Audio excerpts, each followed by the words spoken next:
Di sini. Kemudian hati maksudnya ini buat sate jemaah, antum tahu? Ati itu di mana tempatnya? Di sebelah kiri sini jemaah. Kanan kiri.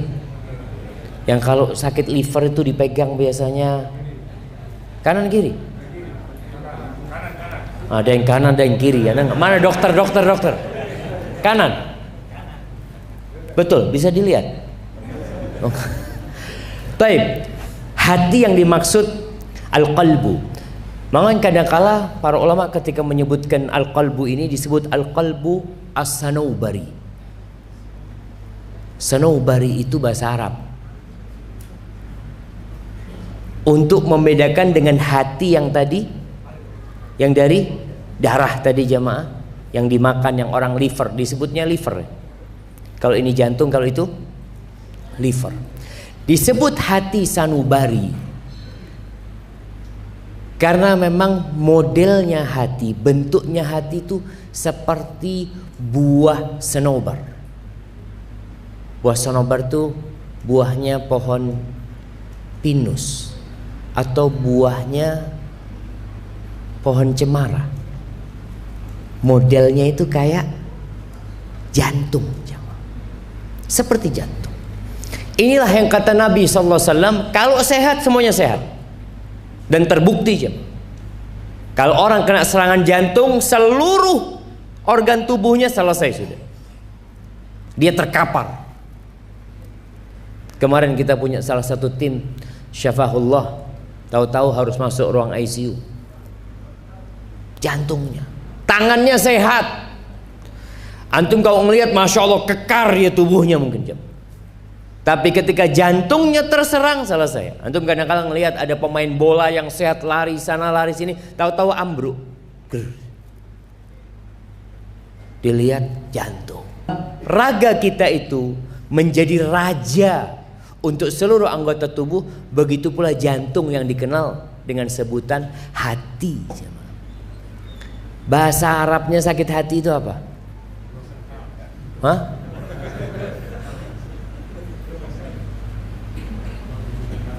Sakit hati itu apa? Bahasa Inggrisnya apa jemaah? Heartbreak. Iya, betul.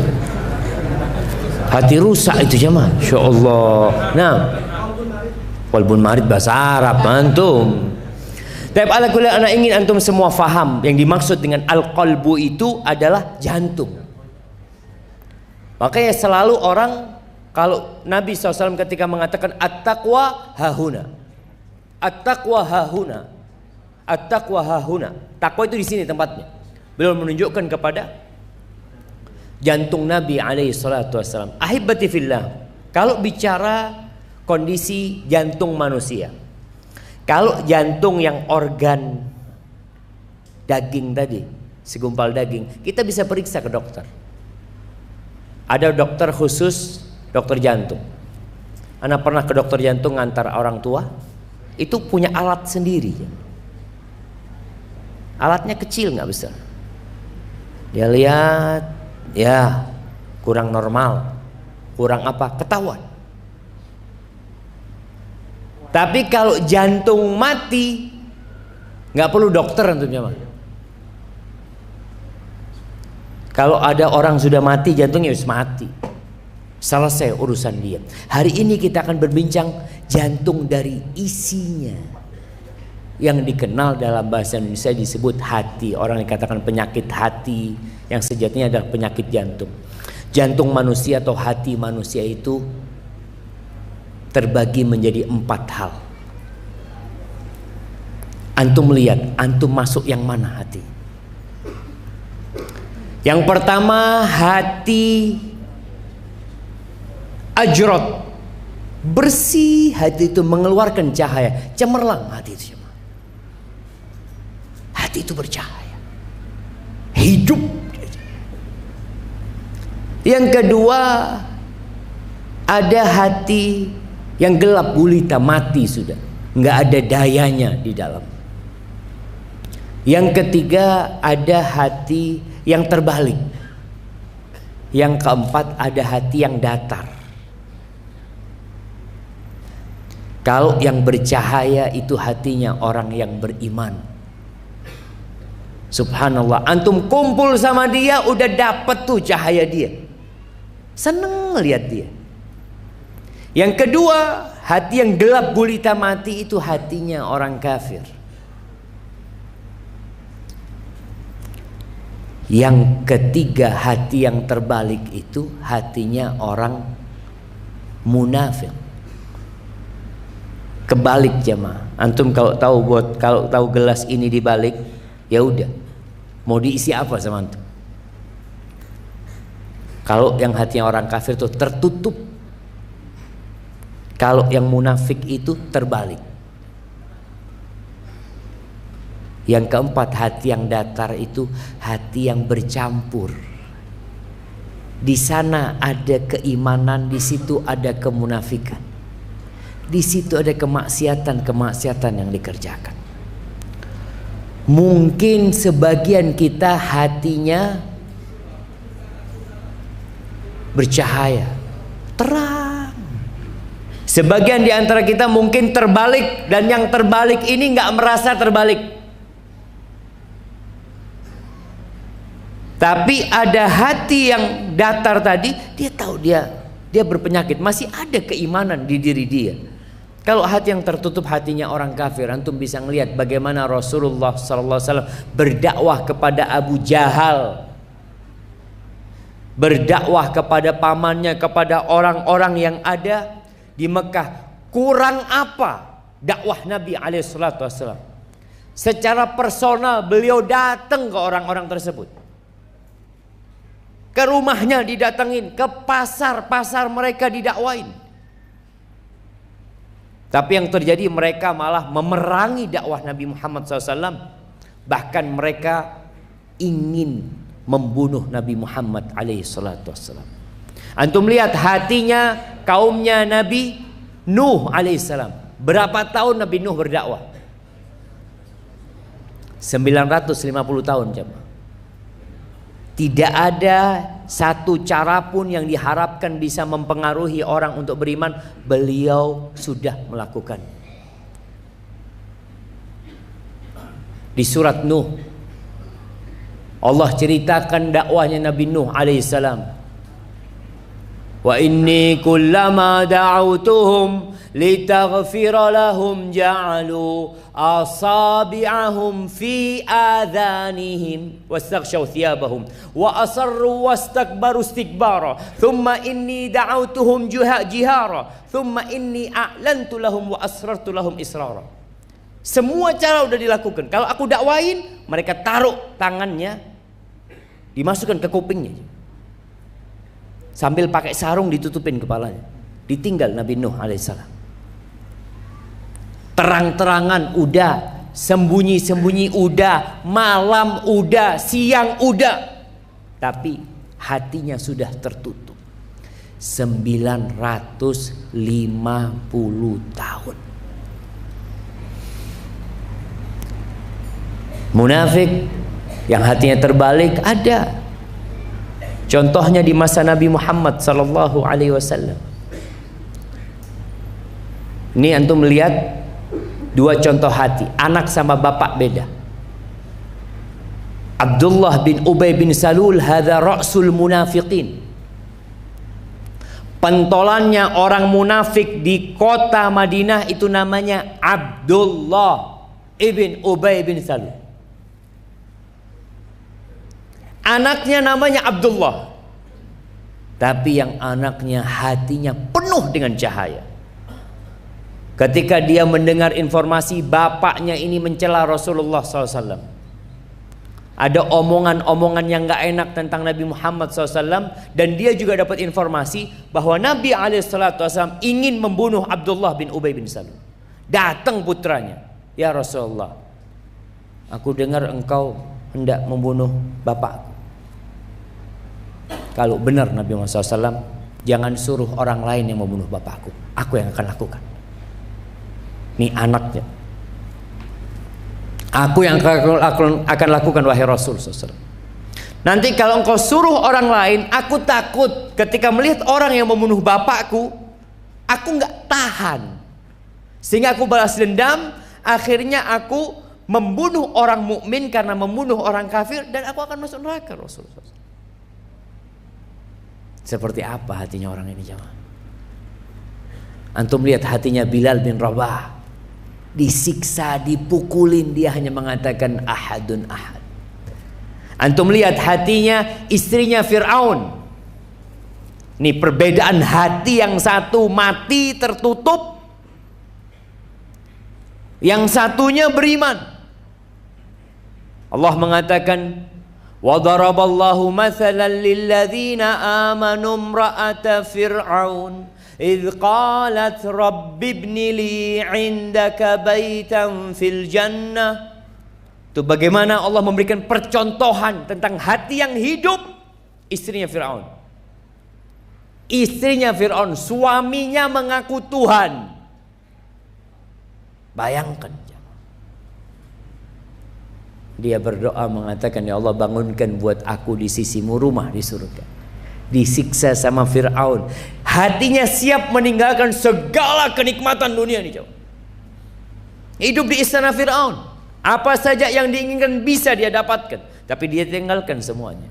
Sebaliknya, ada perempuan yang suaminya Nabi, dia kafir.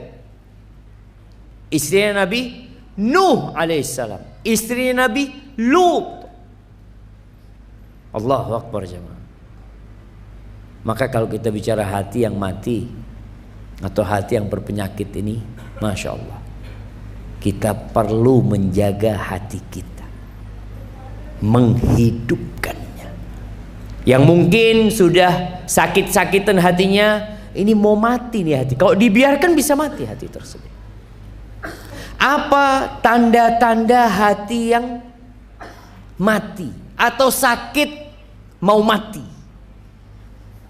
Yang pertama, kita akan bicara tanda, kita akan bicara solusi bagaimana menghidupkan hati tersebut.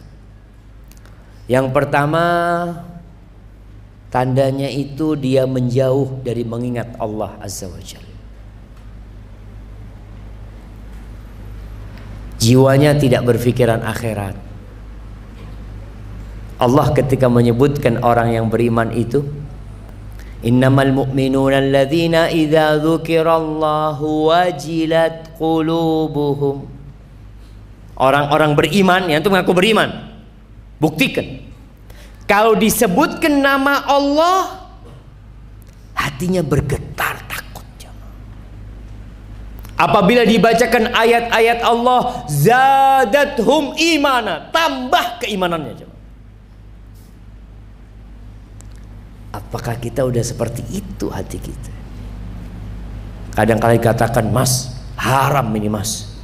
Tenang, Allah Maha Pengampun. Diingatkan Allah mengharamkan, dia ingat Allah Maha Pengampun, lupa kalau Allah itu syadidul iqab. Antum nggak tahu Nabi Adam dikeluarkan dari surga karena berapa dosa? Satu.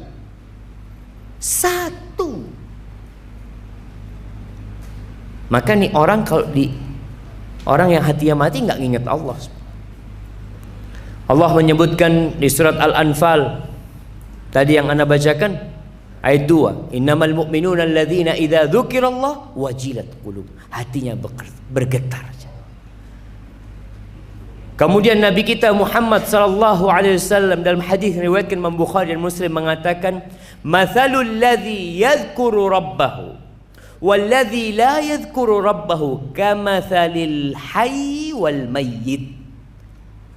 Permisalan orang yang berzikir, yang mengingat Allah Azza wa Jal, dan orang yang tidak mengingat Allah seperti yang hidup dan yang mati.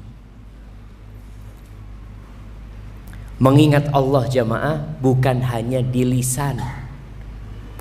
Siapa yang tidak bisa mengatakan dengan lisannya subhanallah, subhanallah, subhanallah, subhanallah, subhanallah? Antum dari mana? Subhanallah, subhanallah, subhanallah, subhanallah. Sambil ngobrol, sambil terus berzikir. Ustaz. Hati harus ikut berzikir. Dan berzikir yang sebenarnya adalah berzikir yang bermula dari hati, kemudian keluar di lisan, lalu dipraktekkan dalam raga kita. Bukan hanya di masjid.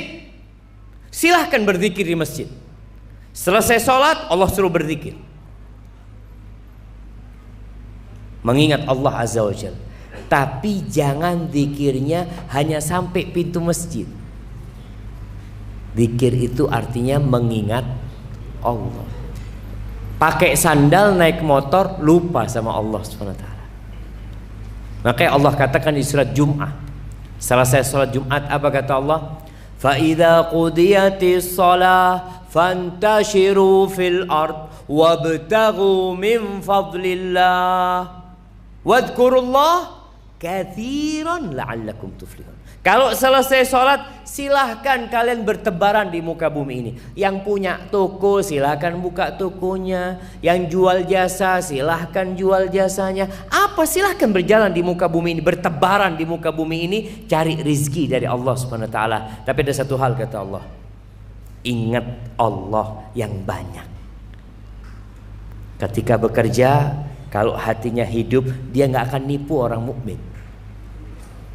Nggak ada, ngurangin timbangan lah. Dia tidak akan pernah melakukan itu, karena hatinya hidup dengan zikrullah. Jangan sampai duduk di tokonya dengan tasbih, subhanallah, subhanallah. Orang datang dia tipu, setelah pergi subhanallah, subhanallah, subhanallah. Antum ingat Allah nih, ingat dengan kebesaran Allah, ingat dengan hukum-hukum Allah. Dan ada zikir yang perlu kita jaga. Zikir yang perlu dijaga itu zikir pagi dan petang. Ini minimal lah. Kemudian zikir yang ada momentumnya, seperti zikir naik kendaraan. Antum naik apa ke sini? Ya, naik motor. Baca apa waktu naik motor? Bismillahi tawakkaltu ala Allah la haula wala quwata illa billah. Itu doa keluar rumah. Doa naik motor apa? Bismillahi majriha wa mursaha. Itu doanya Nabi Nuh waktu naik kapal. Iya, kapal laut, betul. Doanya Nabi Muhammad SAW. Nggak apa-apa lah, kasih hadiah jemaah. Masya Allah. Nah, yang di sebelahnya, antum kenal sama dia? Kenal sama dia? Astagfirullah. Dari tadi duduk bareng nggak kenalan. Ini masalah kita jamaah. Nggak kenalan. Astagfirullah. Kenalan. Pulang dari kajian tambah saudara lagi. Kita ini kajian seperti ini untuk memperkuat ukhuwah Islamiyah jamaah.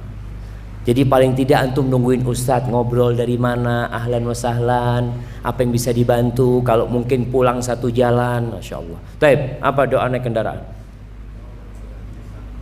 Subhanalladzi sakhkhara lana hadza wa ma kunna lahu muqrinin wa inna ila rabbina lamunqalibun. Hafalin tuh doa-doa yang ada momentumnya. Masuk toilet ada doanya, keluar ada doanya. Masuk masjid ada doanya, keluar masjid ada doanya, pakai baju ada doanya, ngelihat awan mendung dan angin yang bertiup ada doanya. Siapa yang hafal doanya? Kita mulai sering ngelihat awan gelap sama angin. Jamaah, anak kasih hadiah yang besar hadiahnya. Nah, kok singkat banget antum? Iya. Khairaha wa khaira ma fiha wa khaira ma ursilat bihi wa a'udzika min syarriha ma syarri ma fiha wa syarri ma ursilat bihi. Nabi SAW kalau ngelihat itu jamaah, ingat Allah langsung dia. Di sini zikrullah. Hati yang hidup seperti itu. Apa yang terjadi membuat dia ingat sama Allah Subhanahu wa taala. Melihat orang cacat, ada doanya. Orang kena bala, langsung ingat sama Allah SWT.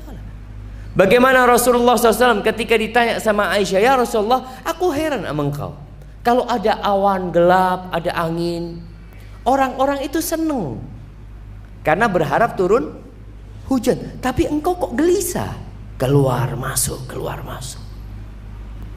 Apa kata Nabi SAW? Aisyah, engkau tahu dengan kisahnya kaum Ad ketika mereka melihat ada awan yang datang kepada mereka, qalu hadza 'aridum mumtiruna. Mereka bilang, oh ini awan yang akan menghujani kami, padahal isinya azab dari Allah Azza wa Jalla.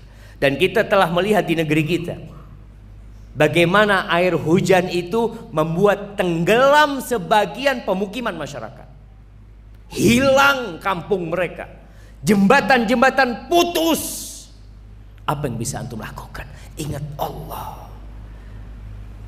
Jadi orang yang hatinya mati, ya biasa aja, nggak ada mengingat Allah. Makan yang nggak baca bismillah, selesai makan yang nggak alhamdulillah, makan pakai tangan kiri, minum pakai tangan kiri.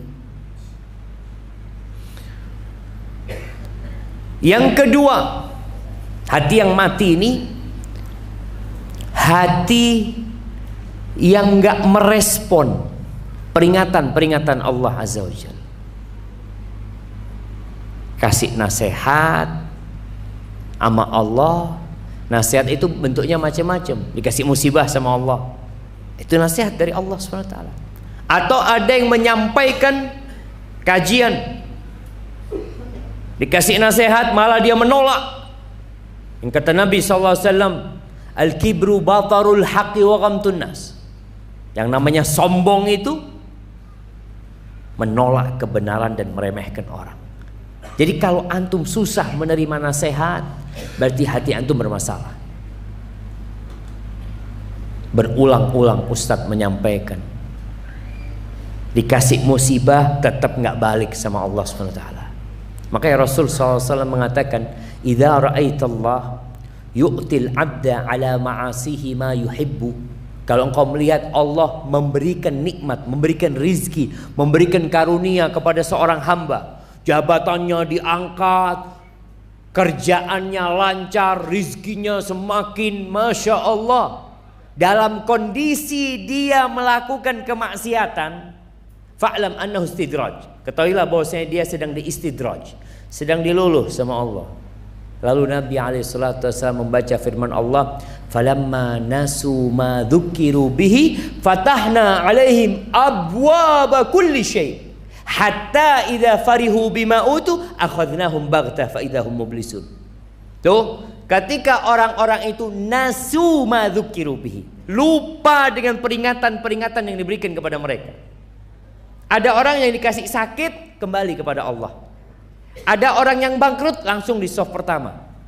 Antum kadang-kadang lihat kawan nggak pernah di soft pertama, tahu-tahu di soft pertama, oh kayaknya ada masalah ini. Insyaallah. Iya, alhamdulillah. Artinya ternyata peringatan itu membuat dia datang ke masjid. Ada yang dikasih peringatan sama Allah, nyabu. Ada. Dia mengatakan anak punya masalah sama istri, akhirnya nyabu-nyabu. Ada yang punya masalah dengan pekerjaannya, akhirnya bunuh diri. Enggak, ini orang alhamdulillah kasih peringatan, datang ke rumah Allah, datang kajian. Maka yang soft pertama ini ya perlu ditanyakan, ini Masya Allah, Masya Allah. Tapi kalau engkau melihat orang dikasih nikmat sama Allah SWT, kemudian dikasih peringatan, dia nggak kembali kepada Allah, apa yang Allah lakukan? Allah ambil nikmatnya, ternyata tidak, jemaah. Fatahna alaihim abwaba kulli syai. Kami akan buka buat dia pintu segala kenikmatan buat dia. Ini orang berbuat maksiat, rizkinya tambah lancar. Iya. Allah sudah tidak lagi menoleh kepada orang ini. Allah tinggal hendak mencabut nyawanya dalam kondisi dia sedang bersenang-senang dengan hasil kerjanya, dicabut nyawanya, selesai. Maka kalau hati antum dikasih peringatan nggak sadar, Masya Allah. Bahkan ada orang yang dikasih peringatan malah menantang, saya dosa apa ya Allah? Seakan-akan antum orang baik. Ketika antum kena musibah langsung sadar, ya Allah. Naam ya Rabb. Ahibati fillah, salah seorang dari kalangan as-salafus saleh, dari orang-orang yang soleh, mengatakan Orang yang sebenarnya itu adalah orang, lelaki yang sebenarnya adalah orang yang takut hatinya mati, bukan jasadnya mati. Kalau jasad selesai dikubur aman, tapi kalau orang mati hatinya, hidup badannya, rusak ya. Makanya antum bisa ngelihat Allah menyebut orang-orang yang tidak menggunakan hatinya, lahum qulubun la yaqiluna biha. Dikasih hati, dikasih jantung tadi tidak digunakan untuk berpikir. Kasih mata tidak digunakan untuk memandang yang benar, pendengarannya juga tidak dipakai. Kata Allah Azza wa Jal, ulaika kal an'am bal hum adall. Mereka seperti binatang ternak, bahkan lebih buruk. Antum melihat seorang pemerkosa umpamanya, kalau dibunuh, dihukum dibunuh umpamanya. Seorang pengedar narkoba divonis mati, kira-kira antum bisa makan daging dia? Bisa jemaah? Kalau kambing bisa dimakan. Ada hidup nggak bermanfaat, mati nggak ada gunanya. Lebih buruk dari binatang ternak. Kalau ada sapi lewat depan perempuan-perempuan, kira-kira sapi itu godain perempuan itu enggak jangan? Dilihatin sama sapi, insya Allah. Nggak ada. Tapi orang yang hatinya mati, dia akan colek itu perempuan. Nah, kalau baca berita-berita, ada yang begal manusia, ada yang begal bokong, ada yang begal ini, macem-macem sekarang nih. Ini menunjukkan banyak yang hatinya mati. Maka tujuan kita tadi, antum koreksi lagi hati antum. Ana kalau dikasih peringatan, nerima enggak ya? Atau malah ana menentang? Hasan al-Basri rahimahullahu ta'ala, disebutkan dia itu pernah mau berbuka dikasih air jemaah. Ana izin minum ya.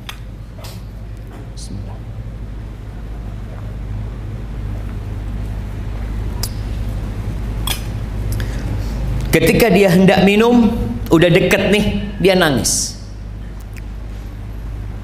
Maka orang bertanya, kenapa engkau menangis? Dia mengatakan, aku ingat ucapan penghuni neraka.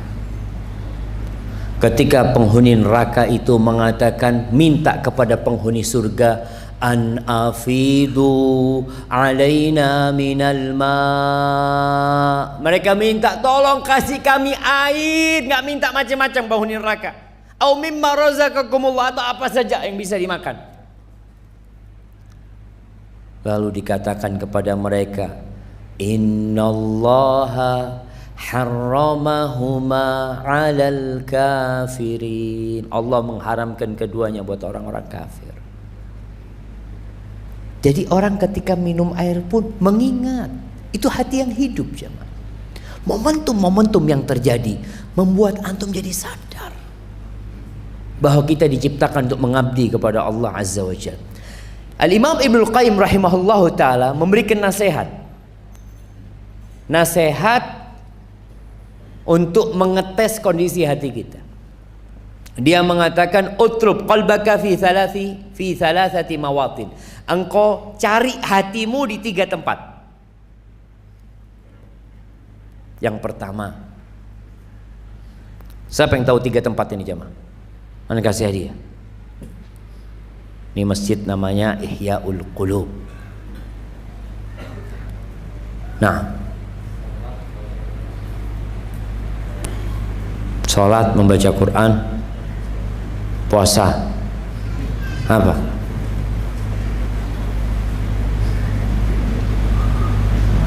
Nah, yang betul baca Qurannya, yang 2 belum betul. Tapi nggak apa-apa, kasih, karena banyak hadiahnya Ustaz, harus dibagikan.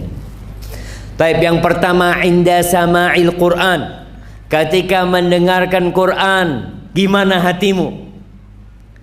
Ada orang kalau disetelkan musik jingkrak-jingkrak, setelkan Quran marah-marah. Lihat hatimu. Ketika nonton apa, mungkin pegang remote, Pas kena Quran langsung cepet. Yang lainnya, oh, hadza zain. Nih, ketika hatimu nggak ada di sana, nggak enak nyimak Al-Quran. Antum coba tanya, dalam sehari berapa jam antum nyimak Quran? Ya nyimak dan membaca sebenarnya, karena membaca dengan sambil mendengarkan. Tapi paling tidak sekarang semua sarana Allah mudahkan. Antum pasang headset di telinga, Masya Allah. Antum naik motor bisa dengar tuh Al-Quranul Karim. Jadi yang pertama inda sama'il Quran. Yang kedua fi majalisidz dzikir. Di sini nih, di majelis-majelis dzikir, majelis-majelis ilmu. Ada nggak antum di sini? Ada orang yang kalau datang ke kajian seperti ikan keluar dari air, kepanasan, sekali-kali selonjor kakinya, ini goyang sini, goyang situ, macam-macam. Kepingin keluar dari tempat ini, jangan. Ngelihat ustadznya kok panjang banget ustadznya. Tapi kalau antum sudah mendapatkan sakinah di majelis ilmu, alhamdulillah hati antum hidup. Yang ketiga, wa fi awqatil khalwah. Di tempat-tempat ketika antum sendirian. Ketika antum sendirian di dalam kamar, tidak ada yang melihat, tidak ada yang memandang, gimana kondisi hati antum? Kalau di tiga tempat ini nggak ada hati antum, kata Ibnu Qayyim, fas'alillah ayyamunna 'alaikal qalb. Minta sama Allah supaya dikasih hati, dikasih qalbu. Fa innahu la qalba lak. Engkau nggak punya jantung. Kalau di tiga tempat ini nggak ada antum, sudah nggak punya jantung. Jamaah rahimakumullah. Yang ketiga, sering bergurau, suka tertawa, kerjanya nonton yang lucu-lucu, ngakak lagi. Bahkan ada acara khusus untuk ngakak, ngakak.com. Acara ini semua yang hadir hanya di sana dikasih ketawaan dari awal sampai terakhir, dan dilombakan ketawa-ketawa. Ketawa boleh, boleh ketawa. Tersenyum lebih baik.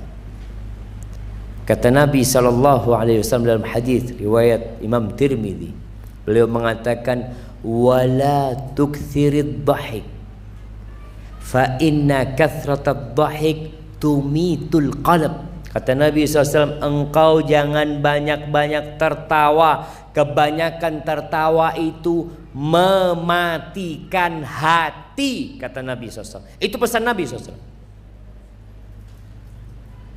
Sebagian ulama mengatakan hiburan-hiburan yang kebanyakan sama. Antum lihat orang kalau sudah suka dengan game umpamanya jemaah, hatinya udah hampir mati. Dipanggil bapaknya, dipanggil ibunya nggak dengerin. Handphonenya diambil, melawan kepada orang tuanya. Ada laki-laki yang main handphone sampai di kamar mandi main game. Dulu kita tahu orang ada yang merokok sambil di toilet.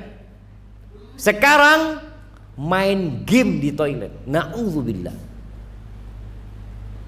Maka jaga. Hiburan perlu.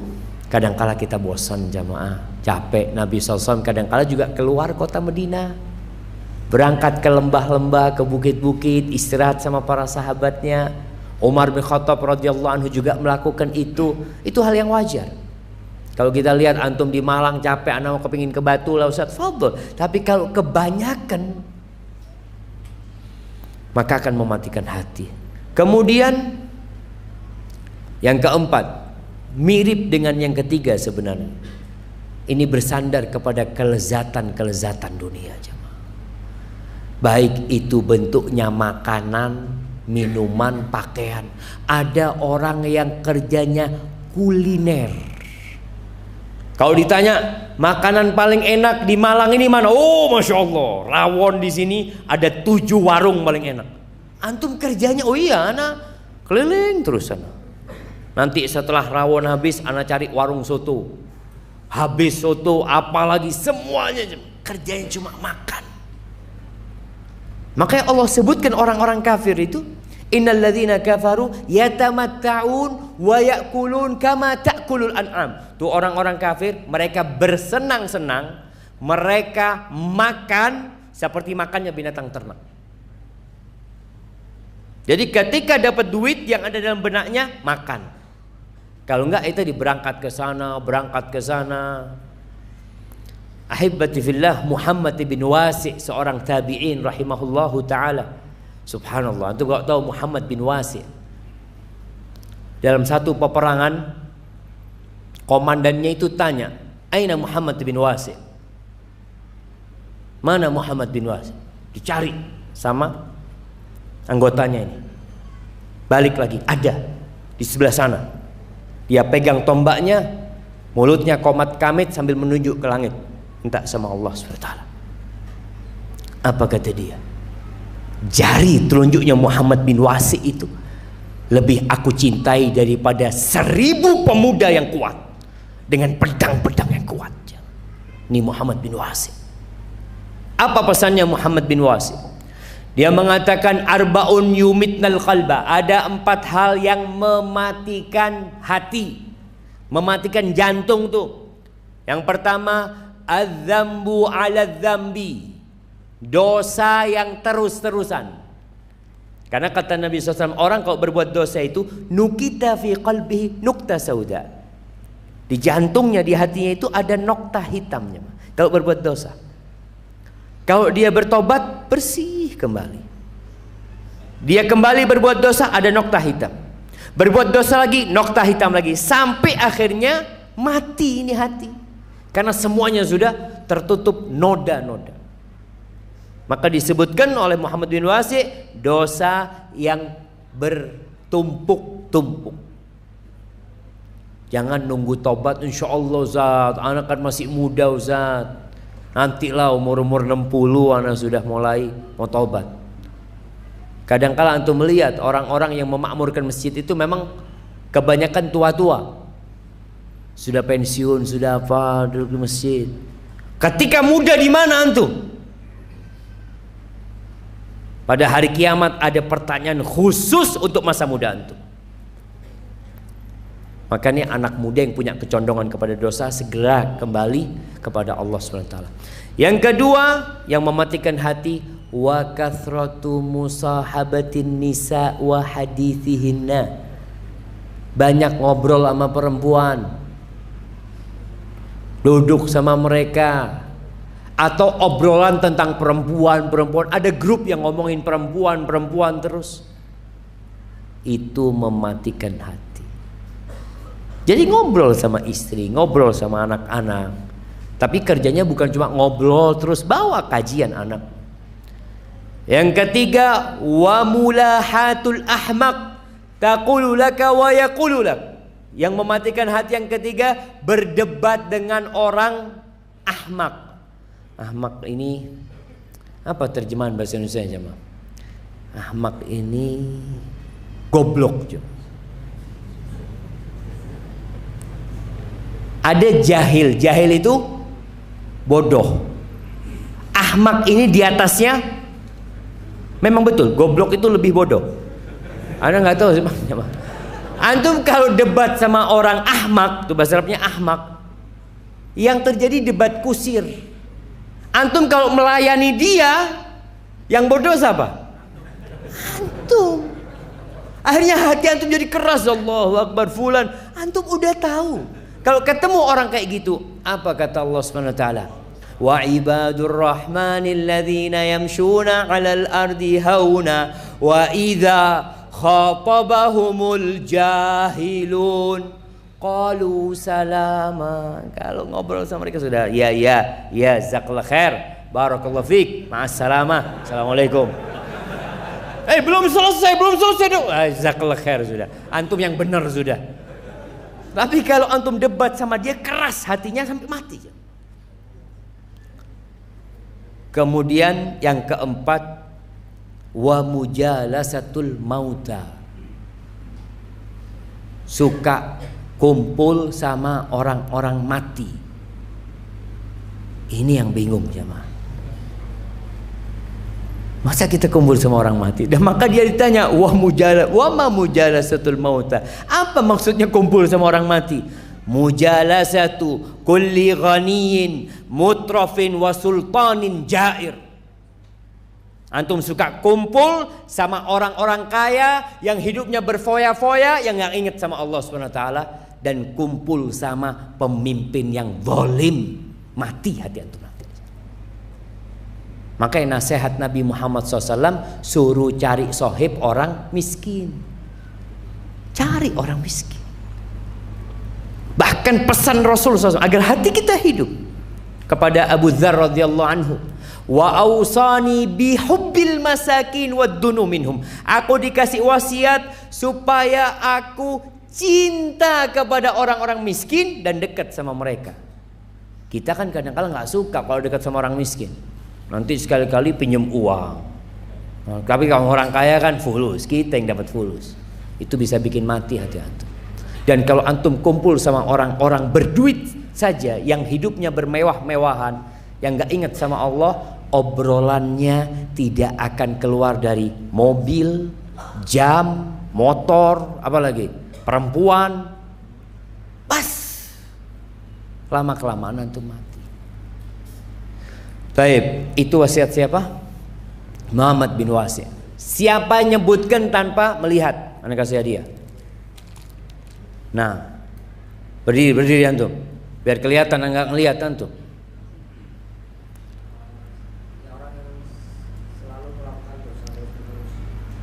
Melakukan dosa, menumpuk dosa. Oke. Yang kedua,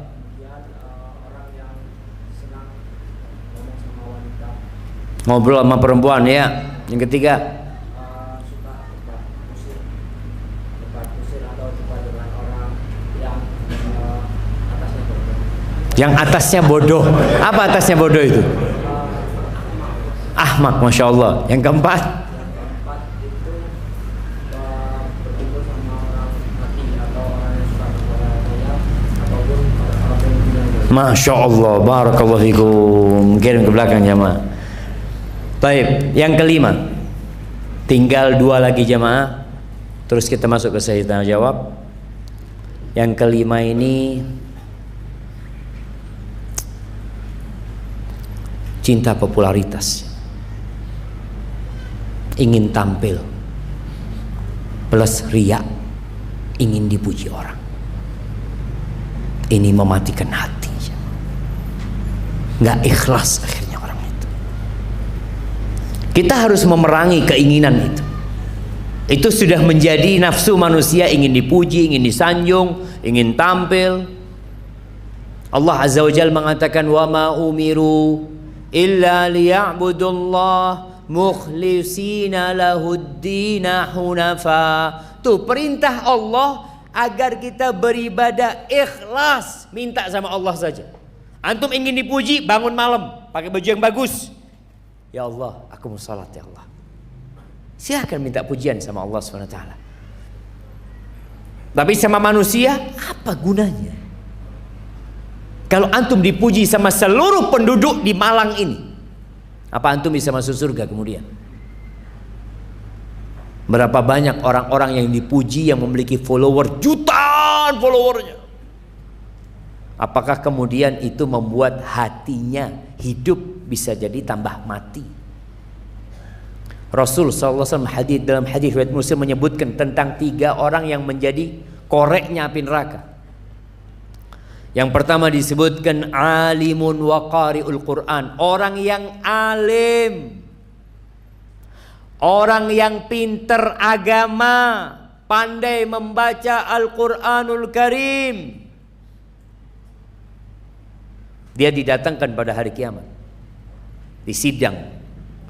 Sebelum ditanya sama Allah Azza wa Jal, ditunjukkan tentang nikmat-nikmat yang Allah berikan. Kau mengakui nikmat itu? Iya ya Allah, semua Engkau berikan kepada hamba. Lalu apa yang kau lakukan dengan nikmat itu? Orang ini mengatakan, ta'allamtu fik wa 'allamtun nas. Aku belajar ya Allah untuk mendapatkan keridhaan Engkau, dan aku mengajarkan kepada umat manusia, jadi ustaz, jadi pendakwah. Wa qara'tu fikal Quran, dan aku membaca Quran untuk mendapatkan ridhamu ya Allah. Allah tuh tahu dengan apa yang di hati.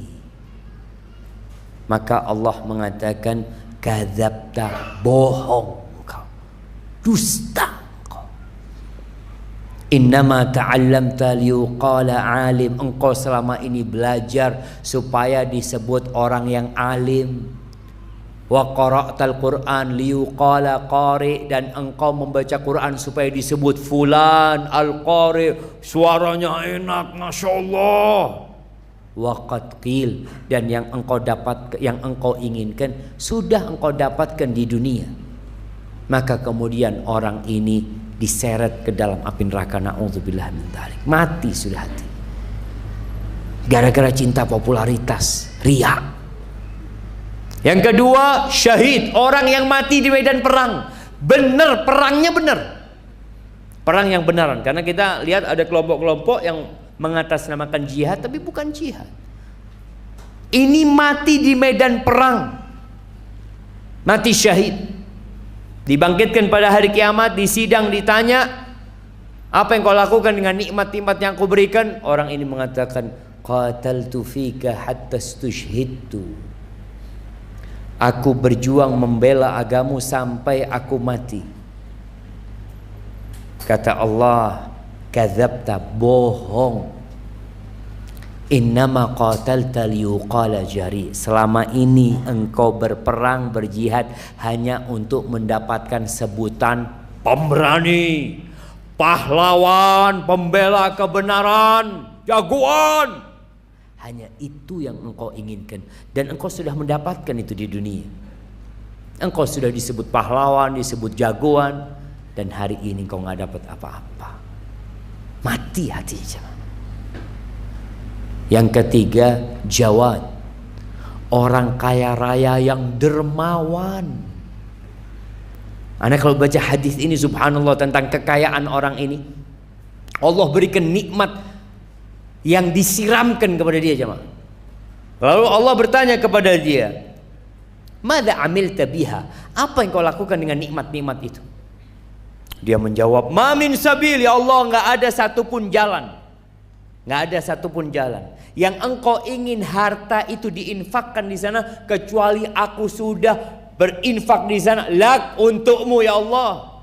Janda-janda dia urusin, anak yatim dia bangunkan tempat tinggal buat mereka, orang-orang miskin dibantu, masjid dibangun, pondok pesantren, sekolah-sekolah dia bantu, orang-orang diberangkatkan umroh, diberangkatkan haji. Tidak ada satu pun jalan kebaikan, dia mengatakan itu, kecuali aku sudah berinfak di sana untukmu ya Allah. Apa kata Allah? Kadzabta, bohong. Engkau selama ini berbuat itu hanya ingin dipuji sebagai orang yang baik dan dermawan, dan hari ini nggak ada apa-apa buat engkau.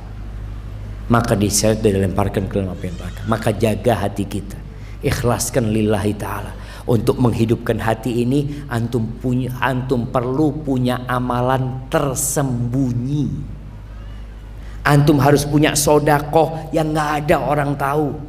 Antum punya sholat kalau bisa nggak ada orang tahu. Antum membantu fakir-fakir miskin nggak ada orang tahu. Di kota Madinah itu dulu sering ada namanya shadaqatus sir. Malam hari tahu-tahu nemu gandum orang depan rumahnya, nemu ini. Nggak tahu mereka siapa yang ngasih. Ketika meninggal salah satu dari mereka, Ali bin Husain bin Ali Zainal Abidin, mereka kehilangan sodakoh sembunyi-sembunyi.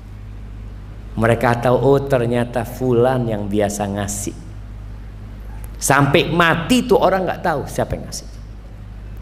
Itu untuk menjaga keikhlasan kita. Kemudian yang terakhir, hati yang mati ini jamaah, hati yang tidak mau beramar ma'ruf dan bernahi mungkar. Udah, buat dia semuanya sama. Kadangkala mereka mengatakan masalah kemanusiaan. Orang mau minum ya silakan, orang mau berzina ya silakan, orang mau sholat nggak ada urusan sudah. Yang penting saya berbuat baik sendiri. Lah.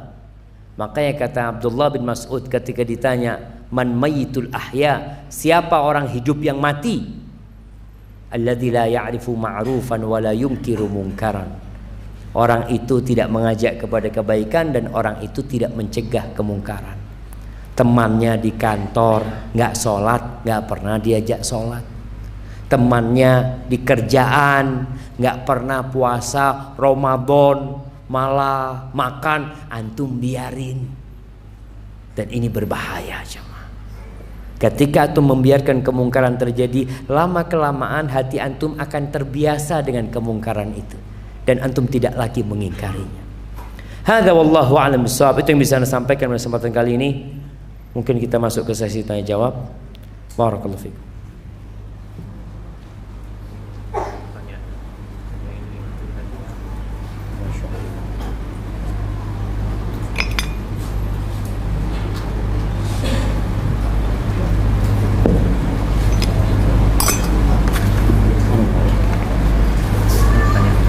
Satu-satu.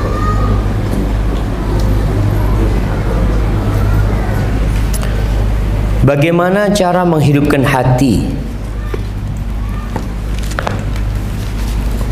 yang telah mati sehingga berani meninggalkan sholat?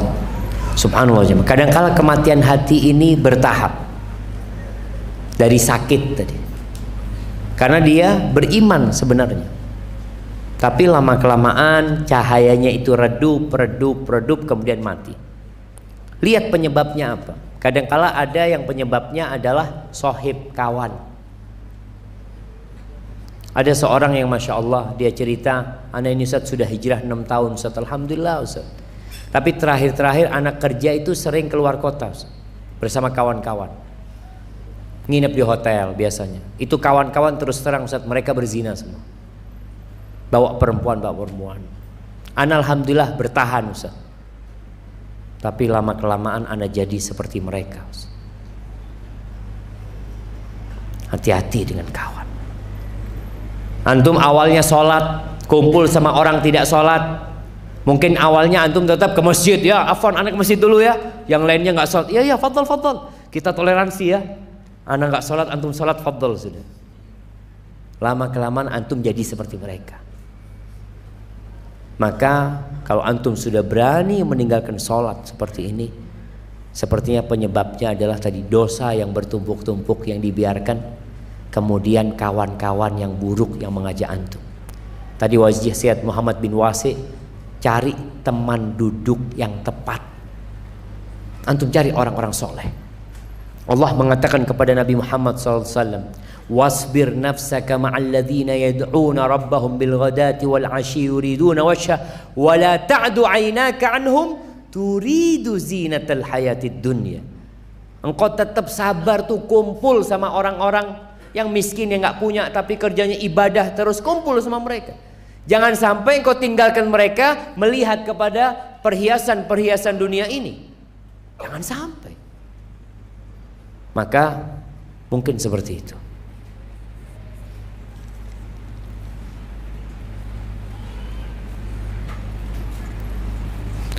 Bagaimana caranya agar hati senantiasa mentauhidkan Allah dalam ibadah, Ustaz?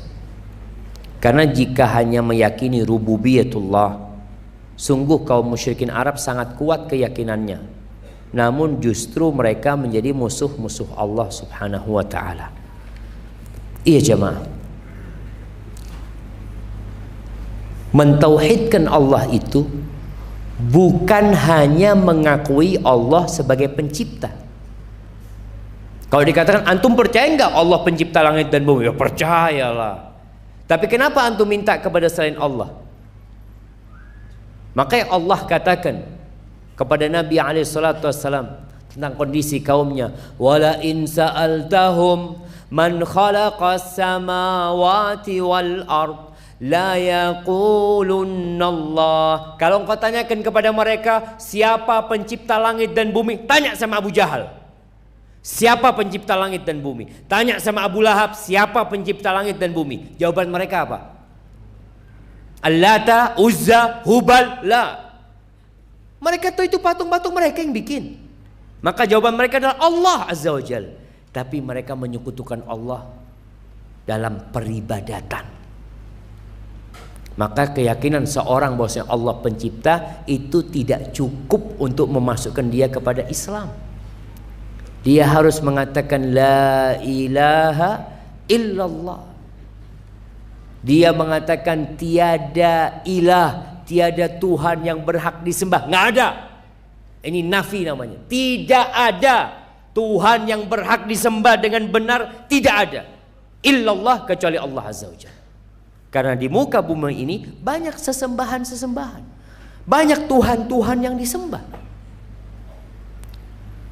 Maka ini yang berkaitan dengan tauhid jamaah. Allah mengatakan yauma la yanfa'u malun wala banun illa man atallaha biqalbin salim. Tuh kata Allah, pada hari yang tidak berguna harta dan anak laki-laki. Antum mau punya 1000 anak laki-laki nggak berguna. Mau punya harta triliunan nggak berguna, kecuali yang datang menjumpai Allah dengan hati yang selamat.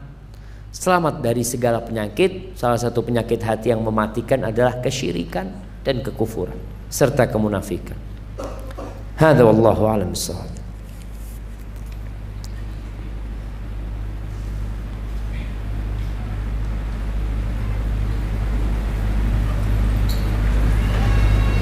Ustaz, saya dari Pulau Sepudi, Sumeneb.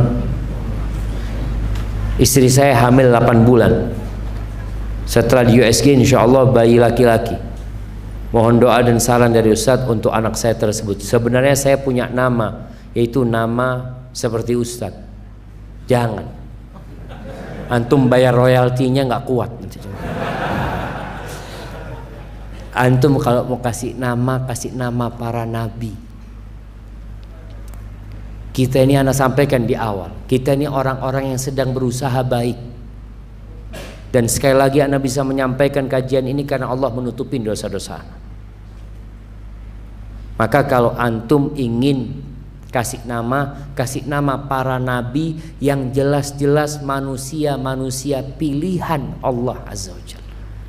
Kalau tidak, kasih nama Abdullah atau Abdurrahman, nama yang paling dicintai Allah.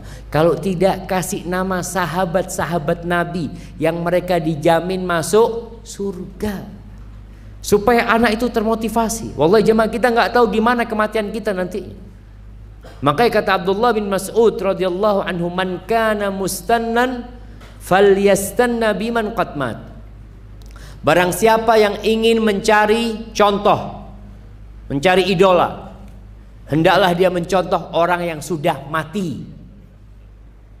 Siapa? Ulaika ashabun nabi. Itu sahabat-sahabat Nabi. Fa innal hayya la tu'man alaihi fitnah. Allahumma tsabbitna ala dinika. Orang yang hidup itu masih potensi terkena fitnah. Masih potensi. Tapi sudah mati selesai. Kita lihat alhamdulillah para sahabat Nabi mati husnul khotimah. Maka kasih nama anak antum umpamanya Talha. Kasih nama Umar. Dan kalau kasih nama tolong satu nama aja. Nama yang kedua, ketiga nama orang tuanya, supaya anak itu berbakti sama antum. Anak itu kemanapun pergi, ada anak yang durhaka jemaah. Tapi ketika dibalik namanya ada nama antum, dia nggak akan bisa menghapus nama antum. Ini termasuk kebaktian anak kepada orang tua. Nama bapaknya akan terus menempel sama dia. Hadza wallahu a'lam bissawab. Mengenai tanda-tanda hati yang mati di pekerjaan ana, sumber daya manusianya kebanyakannya seperti itu. Ana takut terwarnai, Ustaz. Apakah ana harus tinggalkan pekerjaan tersebut? Haibati fillah. Kalau antum lihat semua pekerjaan ini kayaknya ya kurang lebih seperti itu. Antum mau kerja di pasar, sahib-sahib antum kayak gitu. Di perusahaan banyak yang jauh dari Allah Subhanahu wa taala.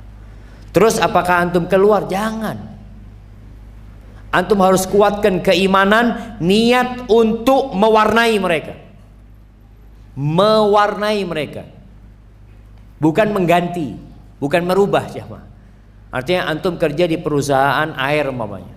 Anak ingin rubah perusahaan air jadi pondok pesantren. Nggak bisa jamaah. Antum mau dirubah. Insya Allah enggak lah. Antum warnai bagaimana yang kerja di perusahaan air jadi seperti anak-anak pesantren umpamanya, ngaji mereka, dengar azan umpamanya, sholat. Itu yang bisa kita lakukan, mewarnai mereka untuk menjadi lebih baik. Tapi suatu saat ketika antum nggak mampu, jangan bertahan. Kadang-kala antum melebur menjadi seperti mereka. Itu dia, kita harus menghitung-hitung kemampuan kita. Kayaknya anak nggak mampu, Ustaz. Ya kalau nggak mampu harus hijrah tempatnya. Tapi kalau antum mampu, insya Allah perbaikin. Karena ada tempat-tempat yang kerja kumpulnya sama perempuan semua, Ustaz. Semuanya pakai celana, pakai rok-rok pendek, Ustaz. Anak itu sudah berusaha nunduk-nunduk, Ustaz, tapi malah kelihatan. Ya iya, antum nunduk-nunduk malah kelihatan. Maka tetap kita harus berusaha jamaah untuk melihat kemampuan diri kita, dan kalau nggak mampu tinggalkan. Bagaimana para sahabat Nabi akhirnya mereka hijrah, mereka tinggalkan pekerjaan mereka. Antum pikir sahabat Nabi yang ada di kota Mekah sebelum hijrah mereka itu pengangguran?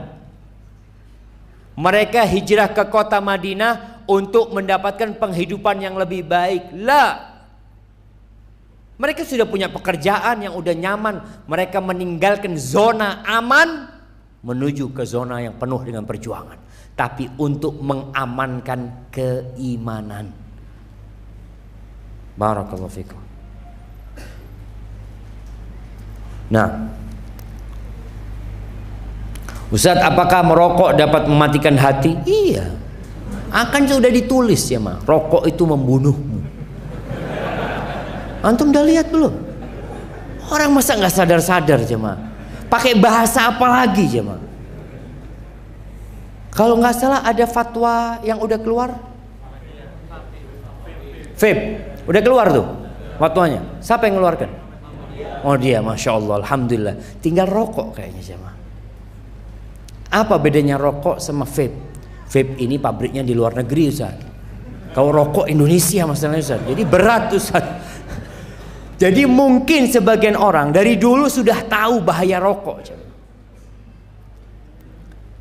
Ditulis rokok itu membunuhmu, ditulis itu rokok bisa menyebabkan jantung, menyebabkan kanker mulut, kanker ini, kanker itu, macam-macam. Sama dia diapain? Tetap dihisap jemaah. Itu namanya hatinya bukan. Mungkin memang nggak bisa baca. Ya kita husnudzon lah jemaah. Mungkin dia nggak bisa baca seperti itu. Orang kalau bisa baca, ilmu itu membuat orang berubah seharusnya. Umpamanya dikatakan gelas ini, maaf ini racun, jangan diminum. Kira-kira dia minum nggak? Enggak lah jemaah. Kalau bisa baca dia nggak minum, racun. Na'udzubillah min dzalik. Tapi nggak bisa baca karena haus, dia minum, mati dia. Maka berkaitan dengan rokok, ya harapan kita semoga masyarakat Indonesia bisa semakin sadarlah dengan bahaya rokok. Kalau bicara agama mungkin ada yang mengatakan, Ustadz kan ada yang fatwanya makruh Ustadz. Saya kok lebih condong kepada yang makruh. Setiap Masya Allah, memang antum ngerokok jadi condongnya ke sana. Padahal antum tahu bahaya-bahaya rokok tersebut. Jamaah, nih ada sebuah wasiat Nabi SAW. Ketika Nabi mengatakan alaihi salatu wassalam, al halalu bayyinun wal haramu bayyinun. Yang halal jelas, yang haram jelas. Wa bainahuma umurun mushtabihat. Di antara dua ini ada yang syubhat, ada yang abu-abu. Mungkin sebagian orang mengatakan rokok kayaknya masuk syubhat, Ustaz, belum haram Ustaz. Antara halal sama haram, ada unsur halalnya, ada unsur haramnya Ustaz. Terus sikap kita terhadap syubhat itu apa? Kalau syubhat itu antara wajib sama sunnah, maka antum kerjakan. Kalau syubhat itu antara makruh sama haram, maka antum tinggalkan. Itu yang kata Nabi SAW, faman ittaqas syubuhat faqad istabra'a li dinihi wa irdihi. Barang siapa yang menghindari syubhat itu, maka dia telah menyelamatkan dirinya dan agamanya. Kalau tadi kita bicara rokok, antum akan menyelamatkan agama antum dan diri antum, kehormatan antum akan terjaga. Gimana kalau yang benar yang haram antum? Dan antum udah dikasih tahu, antum mungkin mengatakan ada yang mengatakan makruh. Tapi gimana kalau yang benar yang mengatakan haram? Oh iya ya, lebih baik ditinggalkan. Lebih baik ditinggalkan. Dan rumah sakit paru-paru sudah penuh ya ma. Kita itu dibohongin sama sponsor. Ana tahu sponsor rokok ini mungkin terbanyak sepanjang jalan. Paling banyak.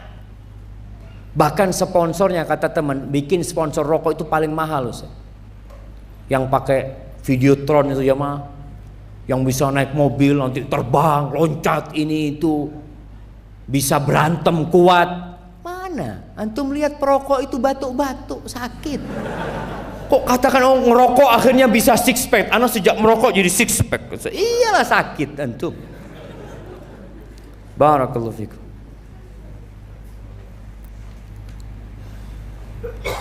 Afwan mau bertanya, saudara sepupu saya titip pertanyaan karena beliau tidak bisa hadir dikarenakan sakit gagal ginjal. Subhanallah ya. Allah yashfihi wa yashfi mardal muslimin. Ya, semoga Allah kasih kesembuhan jemaah. Bagaimana hukumnya bila suami tidak menafkahi 1 tahun batin dan tidak memberi lahir batin dan tidak memberi kabar berbulan-bulan? Suami tersebut sering pinjam uang dan perhiasan istri untuk tujuan yang tidak jelas. Bila diminta menghilang, nggak ada kabar. Yang ada cuma janji-janji. Suami lebih memilih tinggal bersama orang tuanya di Sidoarjo karena ibunya melarang tinggal satu rumah dengan istrinya yang sedang sakit di Banyuwangi. Suami suka menutupi kebohongan yang dilakukan berkali-kali.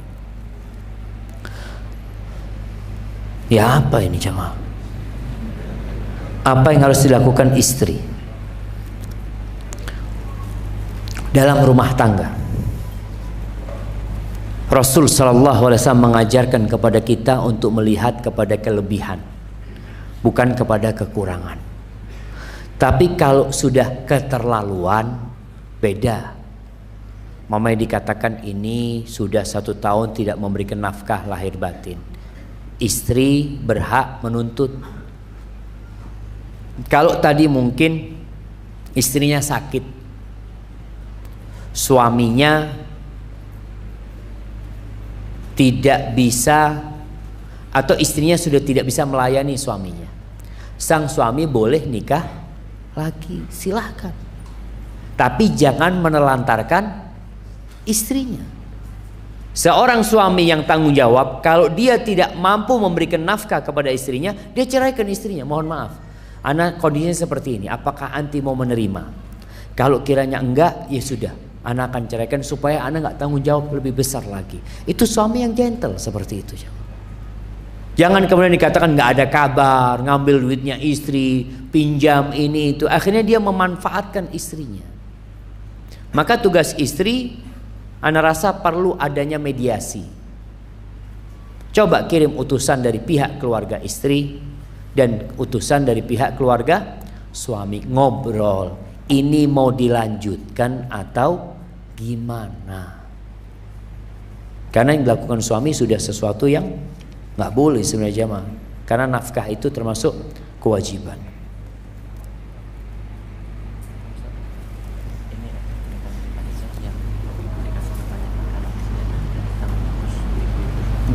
Ada mic ya? Siap. Baik.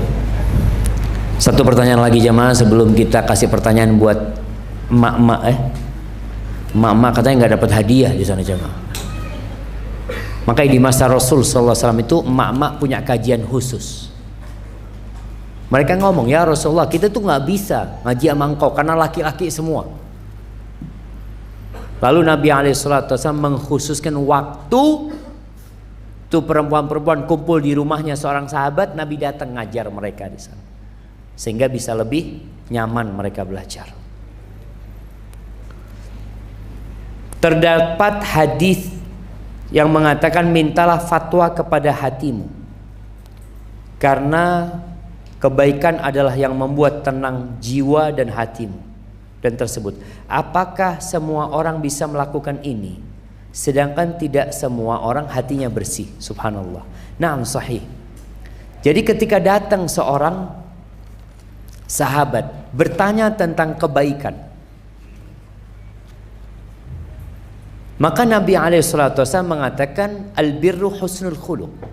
Kebaikan itu adalah perilaku yang baik, akhlak yang mulia. Wal ithmu, dosa, mahaka fi nafsika wa karihta ayattali 'alain nas. Sekan dosa itu sesuatu yang membuat gelisah hatimu dan engkau nggak ingin orang lain tahu, itu dosa. Maka Rasul SAW kemudian mengatakan kepada sahabatnya, istafti qalbak, tanyalah kepada hatimu, minta fatwa kepada hatimu. Jadi ada perkara-perkara jemaah yang mungkin buat kita nggak tahu. Kalau sudah ada dalilnya haram, selesai, nggak perlu tanya sama hati antum. Ini haram dalilnya Ustaz. Coba ana tanya hati ana. Hati antum condong kepada yang enak-enak. Maka dalam perkara-perkara yang mungkin dalilnya tadi nggak jelas, antum belum tahu, maka antum tanya sama hati, kok kayaknya hati ana ini condong kepada perkara tersebut. Biasanya kalau condong kepada perkara tersebut itu dosa aja. Karena surga itu dikelilingi dengan hal-hal yang dibenci oleh jiwa. Surga itu dikelilingi dengan hal-hal yang dibenci oleh jiwa. Neraka dikelilingi dengan syahwat-syahwat. Jadi kalau kecondongan hati antum kepada perkara tersebut, takut dosa, antum hati-hati, kayaknya takut dosa. Karena kok hatinya ana kepingin kesana gitu. Tapi kalau merasa berat, dia huffatil jannah bil makari. Kemudian dalam rangka tadi, hati kita ini gak semuanya akan bersih Ustaz. Apakah semua orang bisa meminta fatwa kepada hatinya? Bisa, yang hatinya hidup. Kalau hatinya sakit, apalagi mati, apa yang antum akan tanyakan? Mas, tanyain hatinya. Mati hatinya.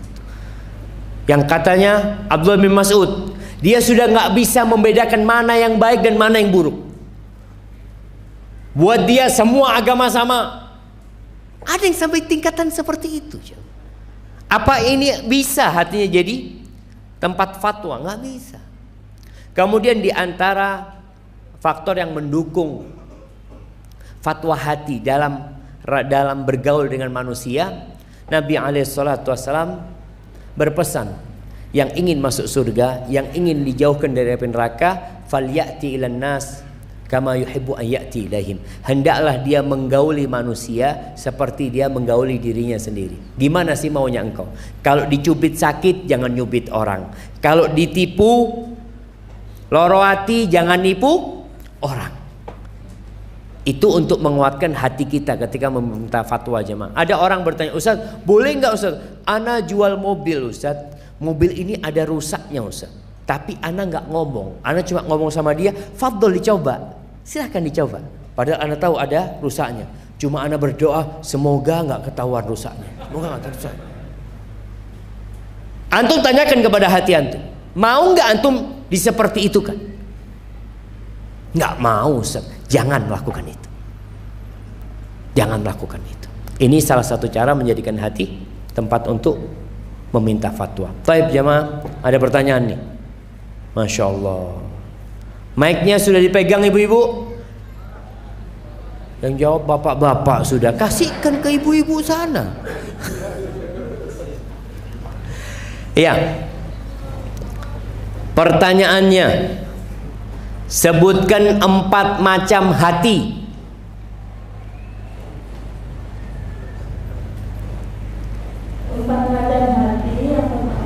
Yang tertutup, yang terjat, hati yang terjat, hati yang tertutup, hati yang terbalik, dan hati yang datar. Betul jamaah, Masya Allah, kasih hadiahnya. Jadi hati itu ada yang hidup, ada yang mati, ada yang sakit-sakitan. Baik, pertanyaan selanjutnya. Masya Allah. Tadi kita sebutkan tentang tanda-tanda orang yang hatinya mati atau sekarat atau sedang sakit. Sebutkan berapa Ustaz? 5. Terlalu banyak. 3 aja. 3 saja. Bismillahirrahmanirrahim. Yang pertama, menjauh mengingat Allah. Yang kedua, tidak merespon dengan peringatan Allah. Yang ketiga, suka bergurau. Suka bergurau, banyak ketawa. Nah, barakallahu fikum. Tinggal 1 lagi. Oh, masih 2, Masya Allah. Dihabisin buat bawa bapak 2 ini. Nah, baik. Pertanyaan selanjutnya buat ibu-ibu. Apa kira-kira jemaah? Ya, tadi kita menyebutkan ada wanita yang Allah sebutkan dalam Al-Quranul Karim hatinya hidup, dan ada 2 wanita yang hatinya mati. 2 wanita yang hatinya hidup, 2 wanita yang hatinya mati. Silakan disebutkan.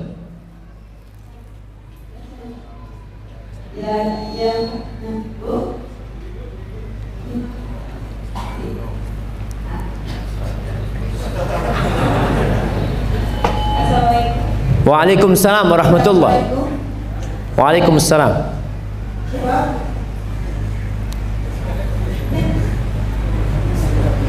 Ini bukan hatinya mati, mic-nya mati.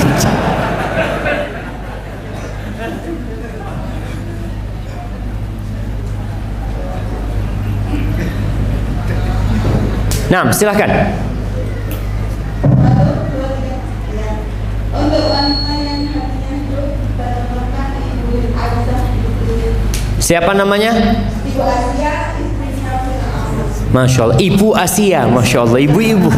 Iya, Asia binti Muzahim, istrinya Fir'aun.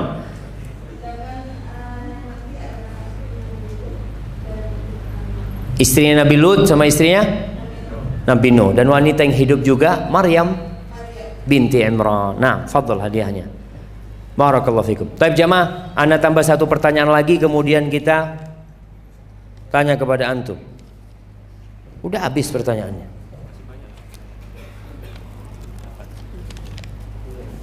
Tambah 1 lagi. Apakah dikabulkannya doa sama Allah seperti bisa datang di kajian ini, itu termasuk ujub atau istidraj? Apa tanda-tanda ujub dan istidraj? Jamaah, istidraj ini kalau antum dikasih nikmat, ternyata nikmat itu tidak mengantarkan antum kepada Allah. Ada orang dikasih nikmat semakin jauh. Tadi Anda contohkan, ada masalah, susah hidupnya, soft pertama. Alhamdulillah, one day one juice. Musibahnya hilang, nikmat datang, sebulan belum tentu 1 jus. Itu bisa jadi nikmat yang membawa kepada azab nantinya. Itu yang dikatakan istidraj. Kalau ujub ini berbangga diri, lupa dengan Allah Azza wa Jalla. Seperti yang terjadi dengan Qarun, mengatakan, oh aku dapat seperti ini karena ilmuku. Antum mengatakan, ana datang kajian ini karena usahaku. Lah, walaula fadlullahi alaikum wa rahmatuhu ma zaka minkum min ahadin abada walakinallaha yuzakki man yasha. Andai kata kalau bukan karena rahmat Allah kepada kalian, karunia Allah kepada kalian, nggak ada satupun di antara kalian yang hatinya suci, nggak ada. Allah yang menyucikan hati kalian. Wa huwa a'lamu bil muhtadin. Allah tahu siapa yang berhak mendapatkan hidayah. Jadi nggak ada jemaah. Maka tadi ketika antum bisa datang kajian, antum merasa ya Allah ini nikmat dari Engkau ya Allah. Kalau bukan karena Engkau aku nggak bisa datang kajian. Kalau bukan karena Engkau aku nggak bisa baca Quran. Nabi Sulaiman ketika singgasana Ratu Balqis sampai ke hadapan dia, apa yang terjadi dengan Nabi Sulaiman? Hadza min fadli rabbi liyabluwani aashkur am akfur. Ini karunia dari Allah untuk menguji apakah aku bersyukur atau aku kufur. Maka supaya antum tidak ujub, hendaklah antum mengatakan ini karunia dari Allah Azza wa Jal. Dan untuk menyucikan hati jamaah, minta sama Allah. Ingat hati kita ini berbolak-balik, sehingga Allah Azza wa Jal mengajarkan banyak doa. Dalam Al-Quranul Karim di surat Ali Imran ayat 8 apa doanya? Rabbana la tuzigh qulubana ba'da idh hadaitana wa hab lana min ladunka rahmah. Ya Allah, jangan palingkan hati kami ya Allah. Karena bisa jadi antum hari ini datang kajian, besok datang kajian, wallahu a'lam, sebulan lagi, 2 bulan lagi, berapa banyak orang yang dulu sering datang pengajian tahu-tahu hilang dari pengajian. Minta sama Allah supaya ditetapkan. Nabi juga mengajarkan doa, ya muqallibal qulub tsabbit qalbi ala dini. Baik. Jamaah, di antara yang mematikan hati itu sebenarnya masih banyak selain yang tadi disebutkan. Makan haram. Makan haram. Orang yang makan haram itu tubuhnya akan pantas dimasukkan ke neraka dan hatinya nanti akan dibakar. Apa kata Allah? Apa ayatnya jamaah? Tattali'u 'alal af'idah wa ilul likulli humazatil lumazah alladzi jama'a malahu wa 'addada yahsabu anna malahu akhlada kalla la yumbadhanna fil hutama wa ma adraka mal hutama narullahil muqada allati tattali'u 'alal af'idah. Dibakar sampai jantungnya dibakar. Badannya karena makan haram, jantungnya karena mati tadi. Dia tidak mau mengingat Allah SWT. Baik, pertanyaannya, sebutkan 3 dahsyatnya makan riba. Orang yang makan riba itu dosanya kayak apa? 3. Nah, 1 diperangi oleh Allah. 2, kok langsung 3? Seperti berzina dengan ibunya sendiri. 6, mic-nya diambil. Iya. Yang pertama dulu. Memerangi, nantang perang Allah dan Rasulnya. Iya. Berapa kali? Nah, bukan. Dia seperti dosa riba ini ada 70 tingkatannya. Yang paling rendah seperti berzina dengan ibunya. Baik, yang ketiga. Dilaknat oleh Allah Azza wa Jalla. Masya Allah, barakallahu fikum, fadhal. Nah, dilaknat oleh Allah Azza wa Jalla, dan semoga kita diselamatkan dari riba ini. Baik, pertanyaan jamaah yang luar. Yang luar tuh telat datangnya. Masya Allah. Tapi buat yang di luar, pertanyaannya, tadi kita menyebutkan Ucapan Ibnul Qayyim rahimahullahu ta'ala, 3 hal untuk mendeteksi hati kita. Kalau ada di sana berarti hati kita ada di sana jemaah. Nah, Masya Allah sudah angkat tangan nanti. Asik mic-nya. Jangan nyontek. Ngelihat dikit nggak apa-apa.